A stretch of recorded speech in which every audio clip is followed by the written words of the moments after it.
Salve e benvenuti alla Piana di Astreg. Io sono Jack Sunslight e in questo video parlerò dei corti della serie Final Evolution. Ma prima, sigla!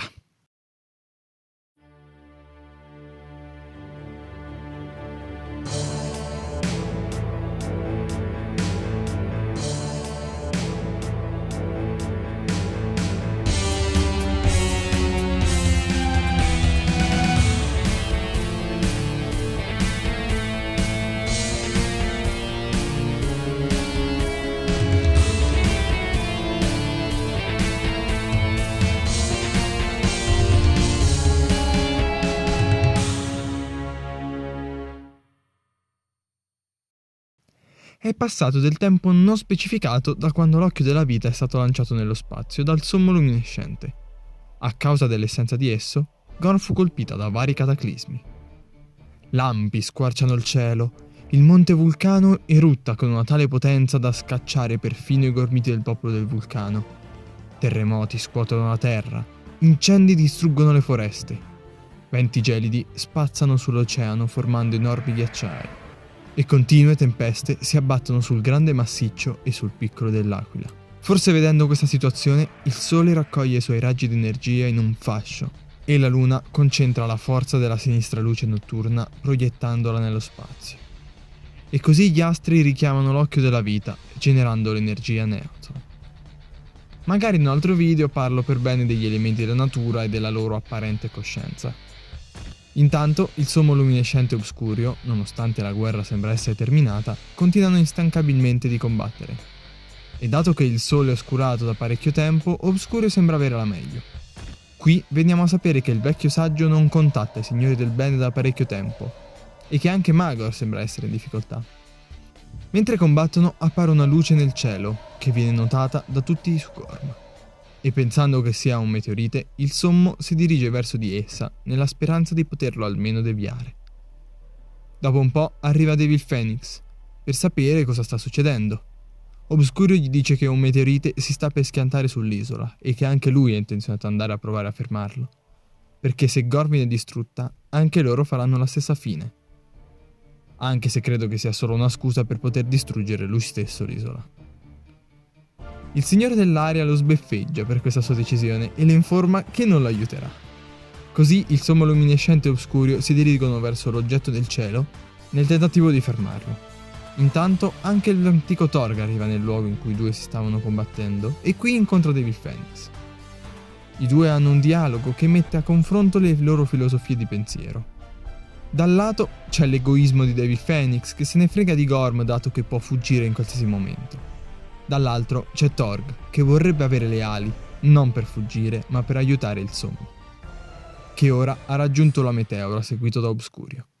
Ma appena si avvicinano all'oggetto, vengono colpiti da un fascio di energia che trasforma il sommo nel Signore del Sole e Obscurio nel Signore della Luna. I due stanno riuscendo a fermare l'enorme massa in procinto di schiantarsi su Gorm con la loro nuova energia. Ma Obscurio si ferma e attacca il sommo, che subisce il colpo in pieno e viene scagliato via. I due combattono per un po', ma alla fine il sommo ha la meglio, anche se ora non può più fermare la caduta del presunto meteorite, che ora può liberamente continuare il suo tragitto. Da terra, Devil Phoenix si rende conto del loro fallimento e subito vola via, ma viene comunque colpito dall'onda d'urto generata dal passaggio della meteora, che lo trasforma nel Signore dei Fossili. L'occhio della vita quindi si schianta al suolo generando un'enorme onda d'urto. Devil Phoenix, ancora destabilizzato, si reca nel cratere lasciato dall'esplosione. Qui si rende conto non solo del fatto che ora il suo corpo è tutt'ossa, ma anche che la sua forza è notevolmente aumentata. Mentre testa i nuovi poteri, viene chiamato da Armageddon, e Devil Phoenix, nel suo classico stile, fa notare un cambiamento. Armageddon, ti vedo diverso! Sembri fatto...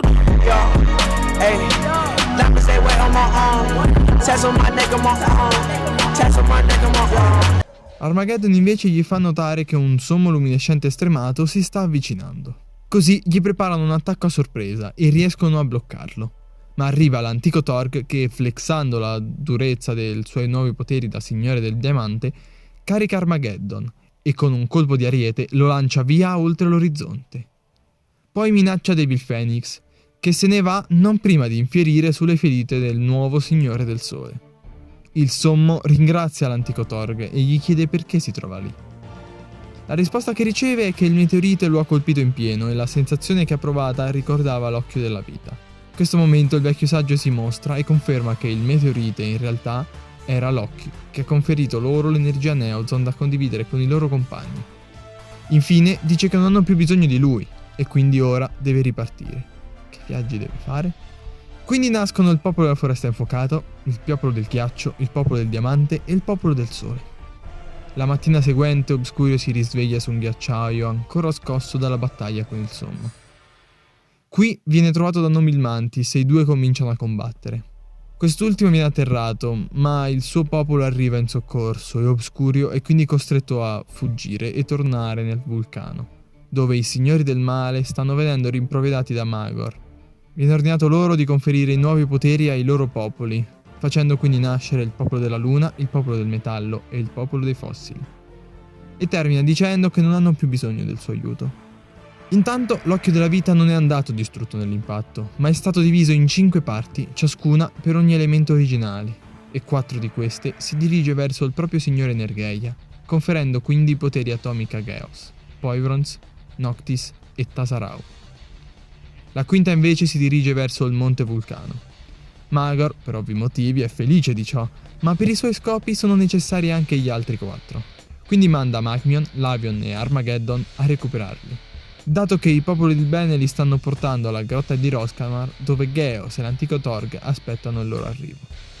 Poivrons arriva sano e salvo, dato che è stato scortato da Tentaclion, mentre Noctis e Tasarau si incontrano nel tragitto, e la loro interazione conferma che i signori dell'area sono i migliori. Mentre proseguono la loro strada però vengono intercettati dai signori mandati da Magor e inizia il combattimento.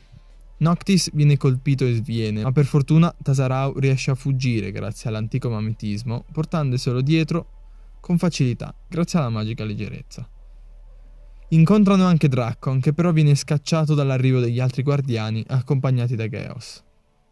Magor, dato il fallimento dei suoi guerrieri, si arrabbia con loro e decide di finirla qui, mandando tutti, ma proprio tutti, i suoi soldati ad assediare la caverna di Roskamar.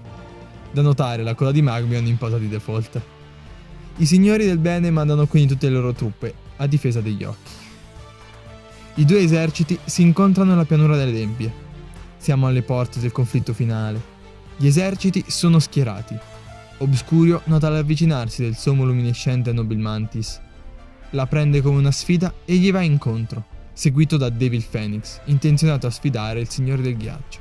I due signori del bene fanno dietrofront e si separano.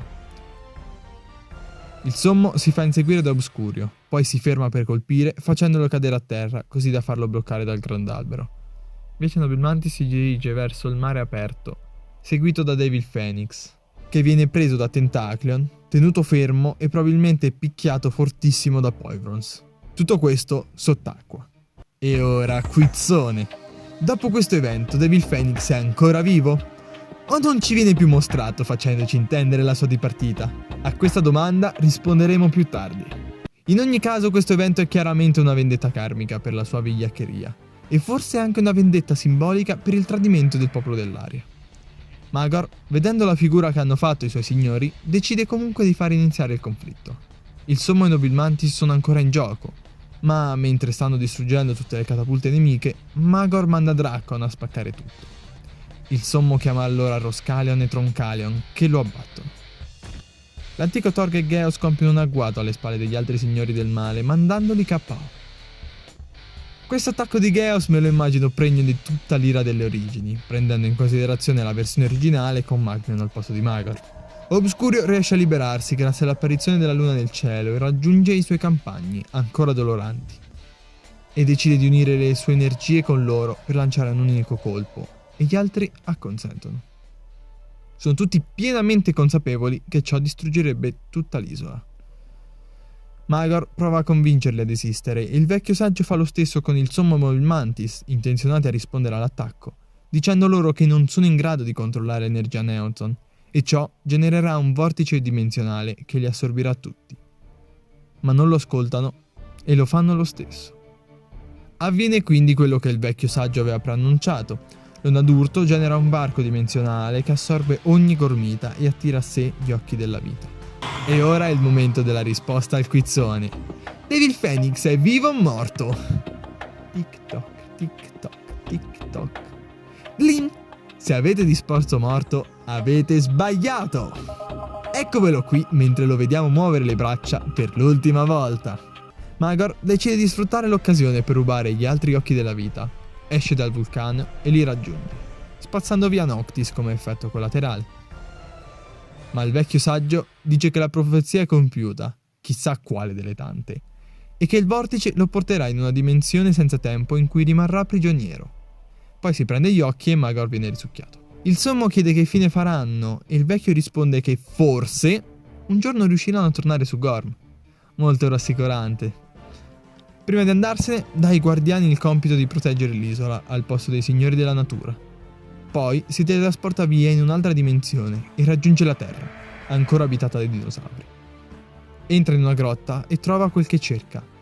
Un uovo a cui appioppare gli occhi della vita e tutta la sua conoscenza gormitica per far sì che prosegua la missione al posto suo, rendendolo quindi il nuovo custode degli occhi, dandogli la possibilità di vivere per millenni fino a quando non troverà nuovi signori della natura prescelti ad aprire una nuova era su Gorm.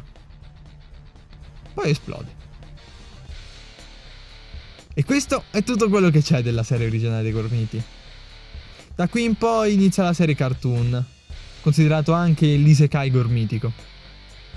Se il video vi è piaciuto lasciate like, è stato davvero un lavorone, lo dico già adesso che sto soltanto registrando l'audio, lo so che sarà un lavorone. Quindi spero davvero che vi sia piaciuto. Volevo farlo tutto intero perché oltre al fatto che mi era stato chiesto, ma abbiamo anche raggiunto i 100 iscritti, volevo fare qualcosina di carino. Condividete il video, iscrivetevi al canale, bla bla bla,